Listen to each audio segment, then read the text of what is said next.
వైకాపా కుట్రలు కుతంత్రాల్లో అధికారులు కూడా భాగస్వామ్యం కావటం దురదృష్టకరమని తెదేపా అధినేత చంద్రబాబు అన్నారు.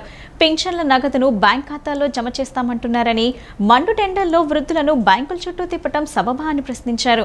ఎన్నికల అధికారులు చెప్పినా రాష్ట్ర అధికారులు వినే పరిస్థితి లేకుండా పోయిందని, కుంటి సాకులతో తప్పించుకునే ప్రయత్నం చేస్తున్నారని ఆక్షేపించారు. కర్నూలు జిల్లా గూడూరులో టీడీపీ అధినేత చంద్రబాబు మీడియా సమావేశం నిర్వహించారు. సమావేశంలో ఆయన మాట్లాడుతూ లబ్ధిదారులకు ఇంటి వద్దే పింఛన్లు ఇవ్వాలని తాము గట్టిగా డిమాండ్ చేశామని చంద్రబాబు గుర్తు చేశారు. ప్రభుత్వ సిబ్బంది ఉన్న ఇంటింటికి పింఛన్ ఎందుకు ఇవ్వలేకపోతున్నారని నిలదీశారు. ఎన్నికల అధికారులు చెప్పినా రాష్ట్ర అధికారులు వినే పరిస్థితి లేకుండా పోయిందని, కుంటి సాకులతో తప్పించుకునే ప్రయత్నం చేస్తున్నారని ఆక్షేపించారు. ఒక పార్టీ ఒక వ్యక్తి ప్రయోజనాల కోసం పనిచేస్తున్నారని ఆగ్రహం వ్యక్తం చేశారు. పింఛన్ తీసుకునేందుకు వెళ్లే క్రమంలో ఏ ఒక్కరు చనిపోయినా రాష్ట్ర ప్రభుత్వానిదే బాధ్యత అన్నారు. ప్రజాస్వామ్యయుతంగా ఎన్నికలు జరగాలని, తప్పుడు రాజకీయాలు చేసి నాటకాలాడొద్దని ఆగ్రహం వ్యక్తం చేశారు. జగన్మోహన్ రెడ్డి గారు ఒక ముఖ్యమంత్రిగా బాధ్యతల్ని విస్మరించి ఒక జవాబుదారీ తనంతో పనిచేయాల్సిన వ్యక్తి తెవ రాజకీయాలు చేసే పరిస్థితికి వచ్చాడు. దానికి ఉదాహరణ ఈ పెన్షన్స్ ఏవైతే ఉన్నాయో అది ఇంటి వద్దనే డిస్ట్రిబ్యూట్ చేయడం అవసరం.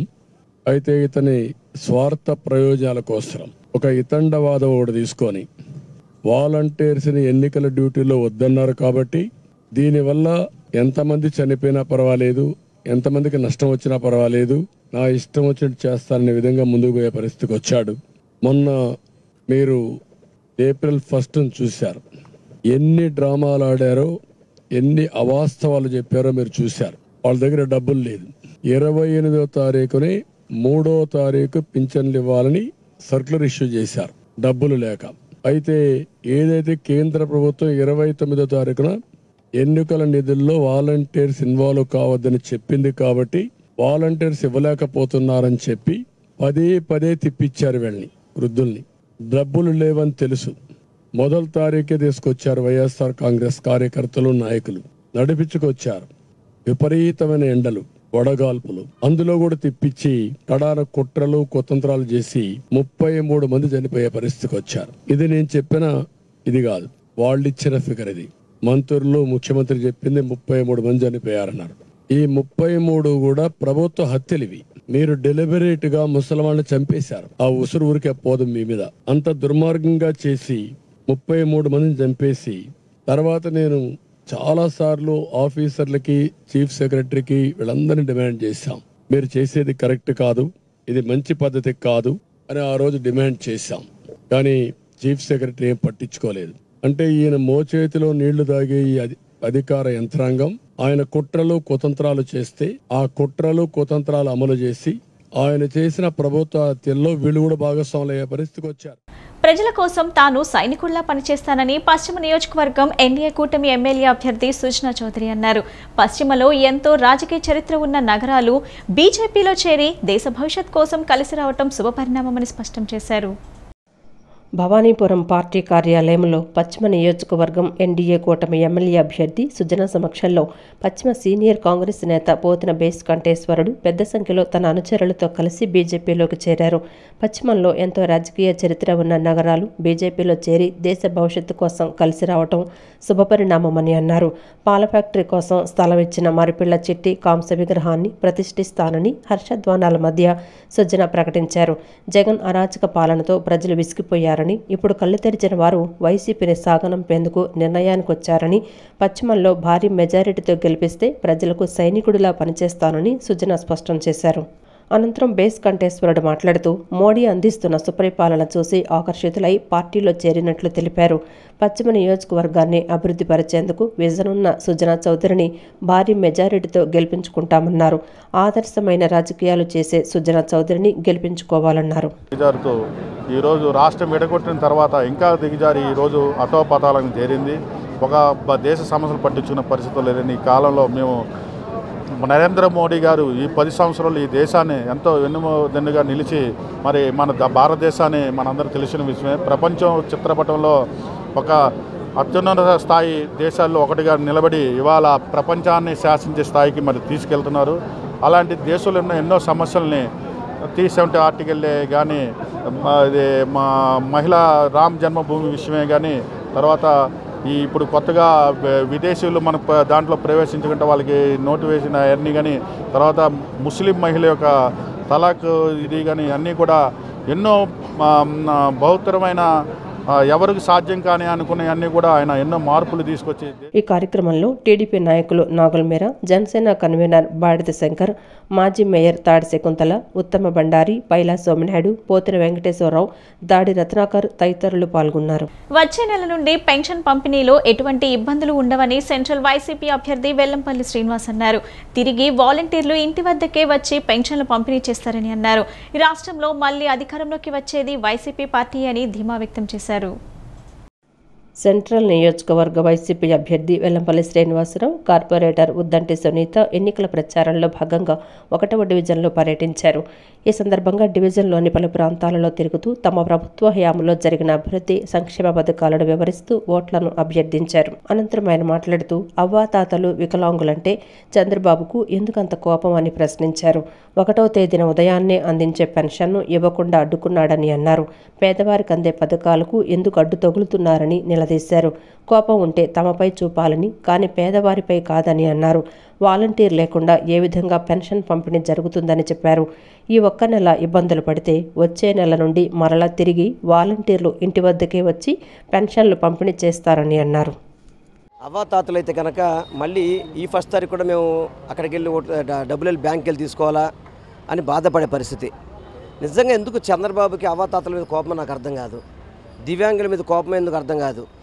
వాళ్ళకి పెన్షన్ ఇంటికి వెళ్తే వాళ్ళకి ఏం నష్టం అతనికి, కానీ వాళ్ళందరినీ ఇబ్బంది పెట్టే విధంగా ప్రతి ఒక్కళ్ళని ఇబ్బంది పెట్టే విధంగా చంద్రబాబు నాయుడు అన్నిటి కూడా ఇప్పుడు చేయూత డబ్బులు ఉన్నాయి. గౌరవ ముఖ్యమంత్రి గారు చేయితే ఎన్నికల ముందు ఇచ్చేయాలని చెప్పి అన్నీ చేస్తే మళ్ళీ దాపిచ్చాడు. మళ్ళీ మేము కూడా లెటర్స్ అది కంటిన్యూ బేసిస్ అది రిలీజ్ చేయాలని దేవుడి దయ వల్ల అయిపోద్దని పాజిటివ్గా వస్తుందని చూస్తున్నాం. ఎందుకంటే ఇవన్నీ కూడా పేదవారికి పథకాలు అంతకంటే చేసే చంద్రబాబు నాయుడు. దయచేసి చంద్రబాబు నీకేమైనా కోపం ఉంటే మా మీద మా పార్టీ నాయకుల మీద తీసుకో, కానీ పేద ప్రజల మీద తీసుకోవద్దని మాత్రం నేను కోరుకుంటున్నాను. ఎందుకంటే ఇక్కడ బాగుండవు కూడా మాట్లాడితే 1వ తారీఖు పెన్షన్లు ఇంటికి వెళ్ళండి వాలంటీర్ లేకుండా ఏ విధంగా ఇస్తారు పెన్షన్స్? వాలంటీర్ లేకుండా ఏ విధంగా ఇంటికి వెళ్ళి పెన్షన్స్ ఇస్తారు? బుద్ధి జ్ఞానం లేదా? అవాతాతలు ఉసురు పోసుకోవట్లేదు, మీరు దివ్యాంగులు ఉసురు పోసుకోవట్లేదా? అందుకే చెప్తున్నా అమ్మ, ఈ ఒక్క నెల కష్టపడండి. మీకు నెక్స్ట్ మంత్ నుంచి జగనన్న ముఖ్యమంత్రి అవుతాడు. మీకు అన్ని పథకాలు ఇంటికి వచ్చే విధంగా నేరుగా అన్ని పథకాలు మీకు అందే విధంగా చేస్తామని చెప్తుంటే అందరూ కూడా తప్పకుండా మీ జగనన్నకి ఓటేస్తామని చెప్తున్నారు. అందరూ కూడా దీవిస్తారు, ఆశీస్సులు ఇస్తారు. తప్పకుండా వారి ఆశీస్సులతో ఈ నియోజకవర్గంలో మంచి మెజార్టీతో గెలుస్తామని కూడా తెలియపరచుకుంటారు.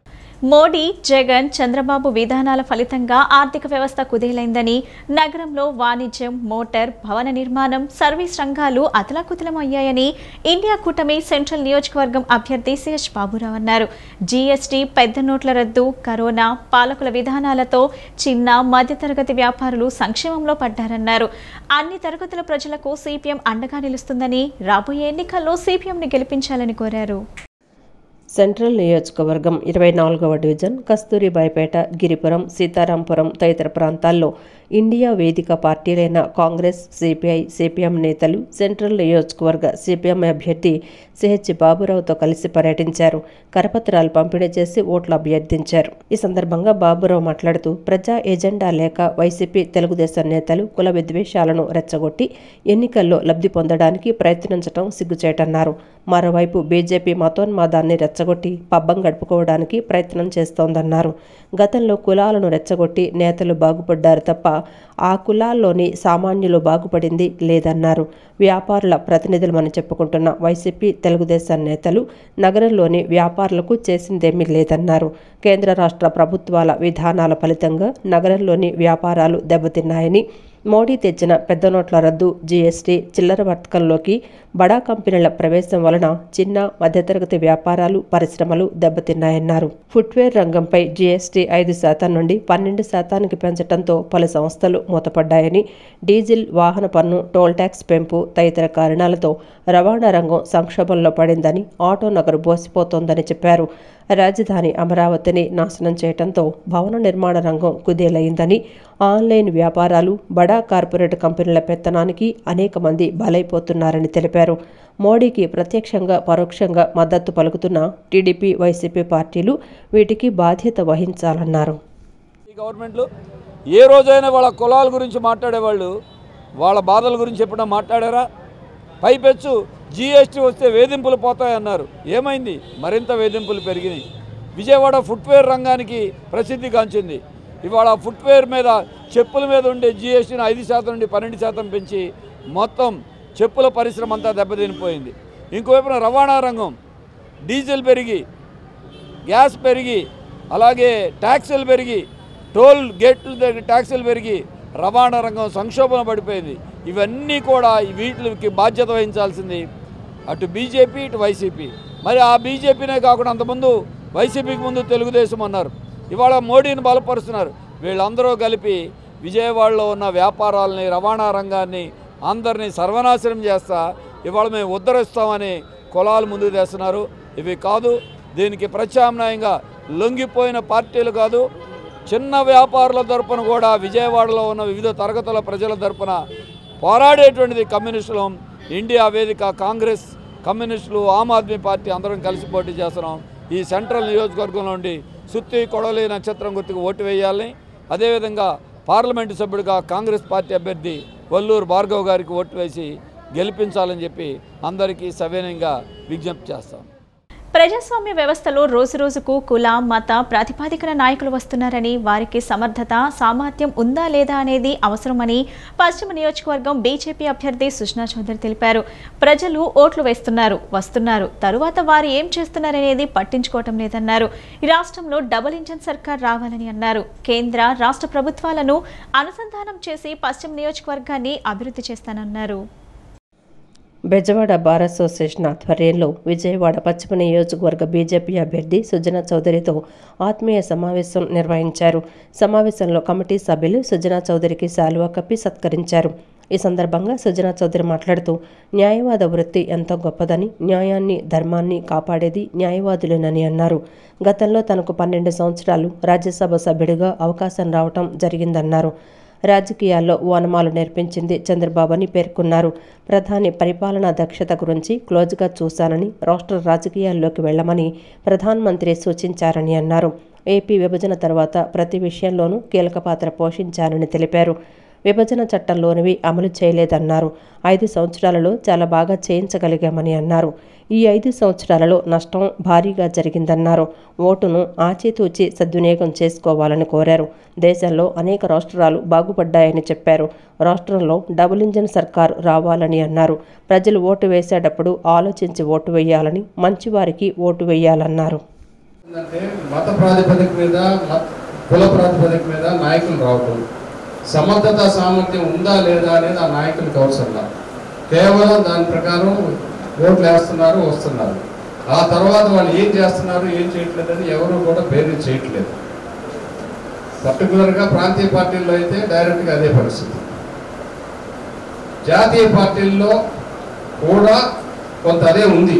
కానీ నేను ప్రతిదాన్ని ఎట్టి పరిస్థితుల్లో ఛాలెంజ్ అయితే తీసుకుంటాను. కానీ ఇప్పుడు వెళ్ళిపోయి మా సామాజిక వర్గం ఉన్న వాళ్ళ దగ్గరికి వెళ్ళిపోయి గెలిచి వస్తే స్విమ్మింగ్ పూల్లో స్విమ్ చేసినట్టు, నేను సముద్రంలో ఈత కొడడానికి సిద్ధంగా ఉండి, ఈ పశ్చిమ నియోజకవర్గం అనేది భారతదేశంలో ఉన్న ప్రతి ఒక్క కులము, మతము, సంస్కృతి, సంస్కారం అన్నీ ఉన్నాయి ఇక్కడ. బెజవాడ ఒకప్పుడు రాజకీయ రాజధాని అనేవారు, సినిమాలకు రాజధాని, వాణిజ్యానికి రాజధాని, పెద్ద జంక్షన్. కానీ ఈ గత 15 సంవత్సరాల్లో నాకు కళ్ళు తెలుసుకుని, ఇంతకుముందు నేనేమనుకునేవాడినంటే రాజ్యసభలో వాణి వినిపించి ఆంధ్రప్రదేశ్కి, భారతదేశానికి ఎన్నో చేశాను, ఇదే ప్రజాసేవ అనుకునేవాడిని. నాకు అవకాశం వచ్చింది కదా.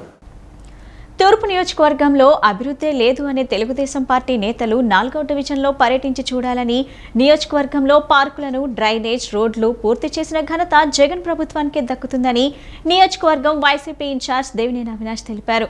14 కోట్ల రూపాయలతో అభివృద్ధి, 50 కోట్ల రూపాయలతో సంక్షేమం ఒక్క 4వ డివిజన్లోనే జరిగిందన్నారు.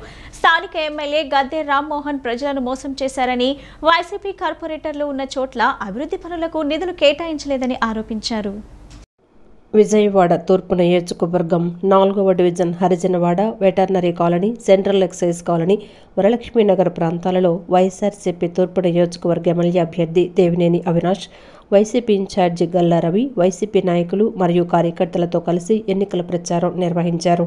ఇంటింటికి వెళ్లి కరపత్రాలు పంచి ఓట్లు అభ్యర్థించారు. ఈ సందర్భంగా దేవినేని అవినాష్ మాట్లాడుతూ 14 కోట్ల రూపాయలతో అభివృద్ధి, 50 కోట్ల రూపాయలతో సంక్షేమం ఒక్క 4వ డివిజన్లోనే జరిగిందన్నారు. స్థానిక ఎమ్మెల్యే గద్దె రామ్మోహన్ ప్రజలను మోసం చేశారని, వైసీపీ కార్పొరేటర్లు ఉన్న చోట అభివృద్ధి పనులకు నిధులు కేటాయించలేదని ఆరోపించారు. అభివృద్ధిపై మాట్లాడే నైతిక హక్కు టీడీపీ నేతలకు లేదన్నారు. సోషల్ మీడియా వేదిక ద్వారా విషప్రచారం చేయటమే టీడీపీ లక్ష్యమని తెలిపారు. టీడీపీ హయాంలో వైసీపీ కార్పొరేటర్లు ఉన్న చోట అభివృద్ధి నిలిపివేశారని, రానున్న ఎన్నికలలో వైఎస్ఆర్సీపీని ఆశీర్వదించాలని కోరారు. 10 సంవత్సరాలు టీడీపీ ఎమ్మెల్యేగా గద్దె రామ్మోహన్ ఏమీ చెయ్యని అసమర్థుడని దుయ్యపట్టారు. మే 13న జరిగే ఎన్నికల్లో 2 ఓట్లు ఫ్యాన్ గుర్తుపై వేసి ఆశీర్వదించాలని కోరారు. ఈరోజు మేము ఈ ప్రాంతంలో అభివృద్ధి కార్యక్రమాలు చేసాం. ఈరోజు తప్పకుండా మేము చేసిన మంచి కార్యక్రమాలే ఈరోజు ప్రజానికం ప్రతి ఒక్కరి గారు, ప్రతి కాలనీ అధ్యక్షులు వారు కానివ్వండి, ప్రతి కాలనీ సెక్రటరీస్ కానివ్వండి, కాలనీలో ప్రజానికం కానివ్వండి, బయటకు వచ్చి ఈరోజు మాకు అందరి గారు అండగా ఉండటం జరుగుతుంది. తప్పకుండా రాబోయే రోజుల్లో ఇదే స్ఫూర్తితో ముఖ్యమంత్రి జగన్మోహన్ రెడ్డి గారి ఒక నాయకత్వం, ఎందుకంటే జగన్మోహన్ రెడ్డి గారి ఒక ప్రభుత్వం మళ్ళీ ఈ 2024 ఈ ఎన్నికల్లో మళ్ళీ రాష్ట్రంలో వచ్చే జగన్మోహన్ రెడ్డి గారి ఒక నాయకత్వం, దానికి ఎటువంటి సందేహంగా లేదు. మన నియోజకవర్గానికి మరింత మంచి పనులు చేసిన విధంగా, మరింత అభివృద్ధి కార్యక్రమాలు చేసిన విధంగా దయచేసి ప్రజానికాన్ని గారు ఒక్క అవకాశం కోరుతుంది. 10 సంవత్సరాలు ఒక వ్యక్తికి అవకాశం ఇచ్చి ఎటువంటి కార్యక్రమాలు చేయకుండా మనల్ని మోసం చేశారు గద్దె రామ్మోహన్. కానీ ఈరోజు మాకు ఎటువంటి పదవి లేకపోయినా మీ కుటుంబ సభ్యుడిగా, మీ బిడ్డగా అడిగిన వెంటనే కాదనకుండా ప్రతి ఒక్క కార్యక్రమం కానివ్వండి, ప్రతి ఒక్క అభివృద్ధి సంక్షేమ కార్యక్రమాలు పార్టీలతో సంబంధం లేకుండా, కులాలు మతాలతో సంబంధం లేకుండా ఈరోజు అనేక కార్యక్రమాలు చేసాం. ఈరోజు కాబట్టి మీ బిడ్డగా దీవించండి, ఒక అవకాశం ఇవ్వండి. ఎంపీ అభ్యర్థిగా పెద్దలు కేసీఆర్ శ్రీనివాస్ నాని గారిని, అదేవిధంగా ఎమ్మెల్యేగా మీ బిడ్డగా అవకాశం ఇవ్వని మనస్ఫూర్తిగా కోరుకుంటూ సెలవు. రాష్ట్ర సంపదను దోచుకోవడమే వైకాపా పనిగా పెట్టుకుందని టీడీపీ నేత మాజీ ఎమ్మెల్యే బోండా ఉమా విమర్శించారు. అవినీతి పరుడికి బుద్ధి చెప్పేందుకు ప్రజలు సిద్ధమయ్యారని చెప్పారు. తండ్రి హయం నుంచే డబ్బు రుచి మరిగిన వ్యక్తి జగన్ అని మండిపడ్డారు. లక్షల కోట్లు దోచుకోవడానికి దేనికైనా సిద్ధపడతారని ఆరోపించారు. విజయవాడలో బీజేపీ నేత లంకా దినకర్, జనసేన మహిళా విభాగం నేత రాయపాటి అరుణతో కలిసి టీడీపీ నేత మాజీ ఎమ్మెల్యే బోండా ఉమ మీడియా సమావేశం నిర్వహించారు. సమావేశంలో ఆయన మాట్లాడుతూ రాష్ట్ర ప్రయోజనాలే లక్ష్యంగా కూటమిగా జతకట్టామన్నారు. జగన్ అవినీతిని సొంత కుటుంబమే బయటపెడుతోందని చెప్పారు. ఏపీలో ఎన్డీఏ కూటమి అధికారంలోకి రాబోతోందని ధీమా వ్యక్తం చేశారు. గాడి తప్పిన పాలనను మళ్లీ దారిలో పెడతామన్నారు. జగన్మోహన్ రెడ్డి యొక్క డబ్బు పిచ్చి వల్ల ఇవాళ రాష్ట్రంలో అభివృద్ధి లేదు. దాదాపు గత ఎన్డీఏ ప్రభుత్వంలో మొదలుపెట్టినటువంటి సాగునీటి ప్రాజెక్టులు పూర్తి కాల, ప్రజలకు జీవనాడైనటువంటి పోలవరం ప్రాజెక్టుని కమిషన్లు కక్కుర్తుపడి దాన్ని నిర్వీర్యం చేశారు. 12 లక్షల కోట్ల పైచిలకు అప్పులు తీసుకొచ్చారు. జగన్మోహన్ రెడ్డి స్వయంగా సిద్ధం సభల్లో చెప్తా ఉన్నాడు, నేను 2,55,000 కోట్లు సంక్షేమానికి బటన్ నొక్కి ఇచ్చానని చెప్పి. 2,55,000 కోట్లు నువ్వు బటన్ నొక్కి ఇచ్చుంటే మిగిలినటువంటి 9,50,000 కోట్లు ఎవరి జోబుల్లోకి వెళ్ళిపోయినాయి? అప్పులు తెచ్చిన డబ్బులు ఎక్కడికి వెళ్ళిపోయినాయి? ఇలాంటి అవినీతి పరుడు, రక్తం రుచి మరిగినటువంటి పులిలాగా డబ్బు రుచి మరిగినటువంటి జగన్మోహన్ రెడ్డి తన తండ్రి హయాం నుంచే డబ్బు రుచి మరిగాడు. ఒక నేరగాడు. నీ సొంత కుటుంబంలోనే నీ అవినీతి భాగవతం బయట పెడుతున్నారు. అనంతరం లంకా దినకర్ మాట్లాడుతూ వైఎస్ఆర్ కాంగ్రెస్ పార్టీ పాలనలో అన్ని రంగాల్లో దోపిడీ జరిగిందని విమర్శించారు. పవర్ ప్రాజెక్టుల పేరుతో భారీగా దోచుకున్నారన్నారు. ల్యాండ్, శాండ్, మైన్, ఎర్రచందనం అన్నింట్లో దోపిడేనన్నారు. జగన్ పాలనలో అప్పుల్లో రాష్ట్రం ప్రథమ స్థానంలోకి వచ్చిందన్నారు. మూలధన వ్యయంలో తప్పుడు లెక్కలు చూపుతున్నారని అన్నారు. కేంద్ర పథకాలు, ప్రాజెక్టులకు తమ స్టిక్కర్లు వేసుకున్నారని లంకా దినకర్ అన్నారు. కేంద్ర ప్రభుత్వ పథకాలు, ప్రాజెక్టులు, నిధులు వాటికి తన స్టిక్కర్ని వేసుకొని ప్రచారం చేసుకోవటం మినహా రాష్ట్రానికి చేసింది ఏమీ లేదు. జగన్ గారి యొక్క పాలనలో విచ్చలవిడిగా దోపిడీ జరిగినందున రాష్ట్రంలో అన్ని రంగాలు కూడా కుదేరయ్యి ప్రతికూల వృద్ధి నమోదైనటువంటి పరిస్థితి వాళ్ళ రాష్ట్రంలో మనందరం ముందు కనబడతా ఉంది. ఆర్థిక గణాంకాల్ని సర్దుబాటు చేసిన తర్వాతన సగటున సంవత్సరానికి రెవెన్యూ లోటు 38,500 కోట్లు అంటే రాష్ట్ర తీవ్ర ఆర్థిక తలపోటుకు గురయ్యింది అనేటటువంటి అంశాన్ని ప్రజలందరూ కూడా గుర్తించాలి. వైఎస్ఆర్సీపీ సెంట్రల్ నియోజకవర్గం అభ్యర్థి వెల్లంపల్లి శ్రీనివాసరావు, ఎంపీ అభ్యర్థి కేశినేని నాని గెలుపు కోసం వెల్లంపల్లి సోదరుడి సతీమణి శ్రీలక్ష్మి, కేశినేని నాని సతీమణి కేశినేని పావని తదితర కుటుంబ సభ్యులు 29వ డివిజన్ కార్పొరేటర్ కొంగితల లక్ష్మీపతితో కలిసి స్థానిక మధురానగర్, సాయిబాబా కాలనీ తదితర ప్రాంతాల్లో పర్యటించారు. ప్రతి ఇంటికి వెళ్లి వెల్లంపల్లి శ్రీనివాసరావు, కేశినేని నానిని ఆదరించి ఫ్యాన్ గుర్తుపై ఓటు వేసి అఖండ మెజార్టీతో గెలిపించాలని కోరారు. జగనన్న నిలబెట్టిన మన అభ్యర్థి వెల్లంపల్లి శ్రీనివాసరావుని, కేశినేని నానిని నియోజకవర్గ ప్రజలు అఖండ మెజార్టీతో గెలిపించాలని కోరారు. ఈ కార్యక్రమంలో 29వ డివిజన్ వైఎస్ఆర్సీపీ సీనియర్ నాయకులు, కార్యకర్తలు, వెల్లంపల్లి కుటుంబ సభ్యులు తదితరులు పాల్గొన్నారు. అట్లాగే ఈ మధురానగర్లో ఆర్యూబీ రైల్వే అండర్ బ్రిడ్జ్, అది సెంట్రల్ గవర్నమెంట్ ఫండ్స్ నుంచి కేశినేని నాని గారు చాలా సంవత్సరాల కిందట దాన్ని శాంక్షన్ చేయించి వర్క్ స్టార్ట్ చేయడం జరిగింది. అయితే కొన్ని అనివార్య కారణాలు ఈ స్థానికంగా ఉన్న లీడర్స్ మూలాన కానీ అది పని జరగకుండా అడ్డం పట్టడం జరుగుతూ ఉండింది. మనకి కొన్ని వారాల కిందట వెల్లంపల్లి శ్రీనివాస్ గారిని ఏదైతే జగన్మోహన్ రెడ్డి గారు ఈ నియోజకవర్గానికి ఇన్ఛార్జిగా ప్రకటించారో ఆయన ఇమ్మీడియట్గా ఎక్కడైతే ఈ చుట్టుపక్కల ఉన్న స్థానికులందరికీ కూడా ఇబ్బంది కలుగుతుందో అది ఇమ్మీడియట్గా నాకు పని అవ్వాలని చెప్పి అధికారులను పిలిపించి దాన్ని కంప్లీట్ చేయాలని చెప్పి ఆదేశించడం జరిగింది.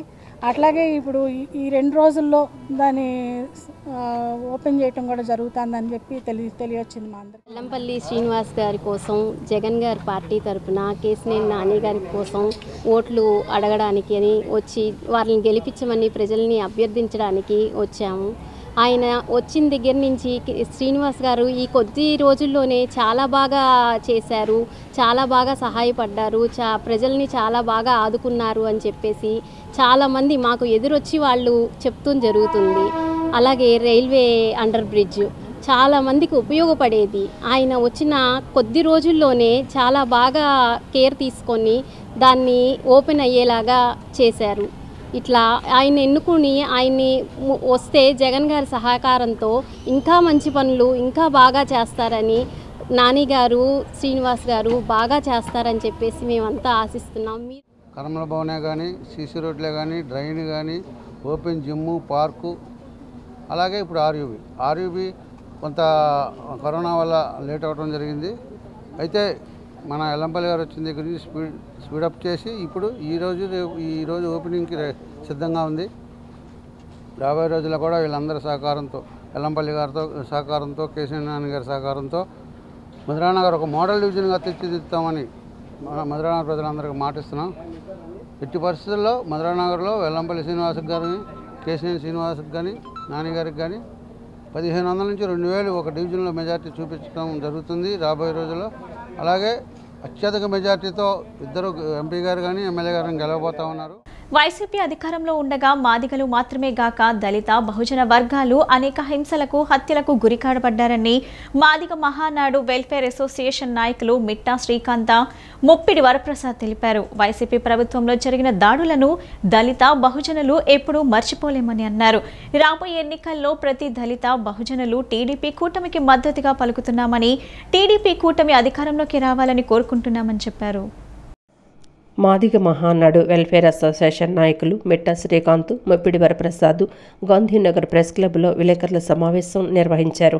సమావేశంలో వారు మాట్లాడుతూ మాదిగ మహానాడు వెల్ఫేర్ అసోసియేషన్ గత 5 నెలలుగా చంద్రన్న మాటే మాదిగలకు బాట అనే పోస్టర్ను విడుదల చేసి రాష్ట్రంలోని అనేక ప్రాంతాల్లో మాదిగ పల్లెల్లో పోస్టర్లు అంటించి వాలంటీర్లుగా టీడీపీ పార్టీకి ఎంతగానో సహకరించామన్నారు.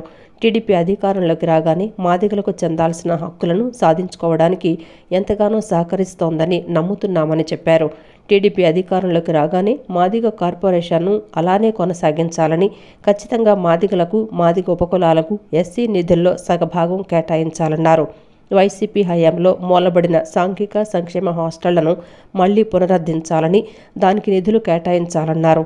బెస్ట్ అవైలబుల్ స్కూల్స్ అండ్ విదేశీ విద్యా పథకాలు లాంటివి ఏవైతే ఉన్నాయో అవి మాదిగలకు పూర్తిగా ఉపయోగించుకోవడానికి సహకరించాలన్నారు.